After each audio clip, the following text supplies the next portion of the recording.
السلام علیکم ورحمۃ اللہ وبرکاتہ۔ آج کا ٹاپک اللہ سے ڈر جاؤ۔ انسان اللہ سے ڈر کر اپنی آنکھ سے مکھی کے سر کے برابر آنسو کا ایک قطرہ بہا دے۔ جس جہنم کی آگ 7 سمندروں کے پانی سے بھسم نہیں ہو سکتی، وہ تیری آنکھ کے قطرے سے بھسم ہو سکتی ہے۔ اللہ پاک کا ڈر ایسی چیز ہے۔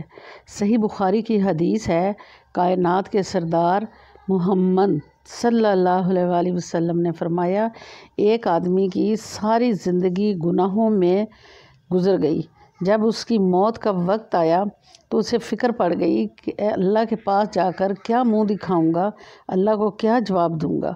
اس نے اپنے بچوں کو بلا کر ایک وصیت کی، کہنے لگا، جب میں فوت ہو جاؤں میری لاش کو آگ لگا کر جلا دینا، ہڈیاں چکی میں پیس دینا، اس کی کچھ خاک ہوا میں اڑا دینا، کچھ پہاڑوں پر بکھیر دینا اور کچھ پانی میں بہا دینا۔ باپ کے مرنے کے بعد بچوں نے ایسے ہی کیا۔ پھر اللہ پاک نے ہوا کو حکم دیا، ساری راکھ اکٹھی کر دے۔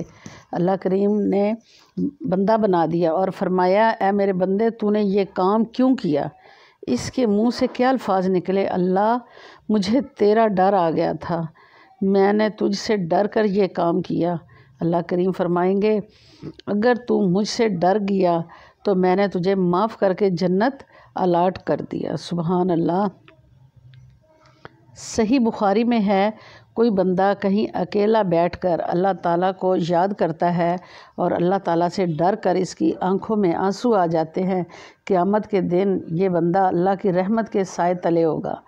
رات کو سونے سے پہلے اپنا احتساب کر لیا کرو کہ آج میں نے کتنے گناہ کیے ہیں، کتنی نیکی کے کام کیے ہیں، کتنے لوگوں کے دل دکھائے، کتنی نمازیں پڑھیں، سب کو معاف کر کے سویا کرو۔ سیدنا عبداللہ بن عمر رضی اللہ عنہ فرماتے ہیں، نبی پاک نے یہ واقعہ ہمیں کئی مرتبہ سنایا۔ ایک کفل نامی بدماش، شرابی، زانی اور چور بندہ تھا۔ ایک عورت بہت مجبور ہو کے کفل کے پاس پیسے لینے آئی کہ میرے چھوٹے چھوٹے بچے بھوک سے مر رہے ہیں۔ یہ عورت زار و قطار رو رہی تھی۔ کفل نے کہا، پیسے لے جا، لیکن میں آپ کے ساتھ برائی کروں گا۔ اس عورت نے کہا، میں بچوں کو کھانا دے کر آ جاؤں گی۔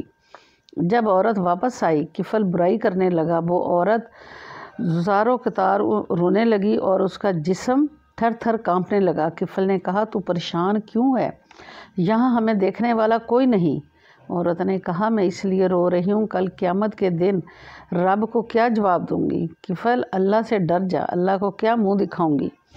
یہ بات سن کر کفل سوچتا ہے کہ میں نے ساری زندگی گناہوں میں گزار دی اور یہ ایک گناہ کرنے سے اتنا ڈر رہی ہے۔ کفل نے کہا، اے عورت، رو نہیں، میں اللہ سے ڈر گیا ہوں، میں آج توبہ کرتا ہوں، آج کے بعد میں ایسا گناہ نہیں کروں گا۔ اور اللہ غفور الرحیم نے کفل کے سارے گناہ معاف کر دیے۔ دعا ہے اللہ تعالیٰ اپنا ڈر نصیب فرمائے اور نیک اعمال کرنے کی توفیق عطا فرمائے۔ آمین ثم آمین۔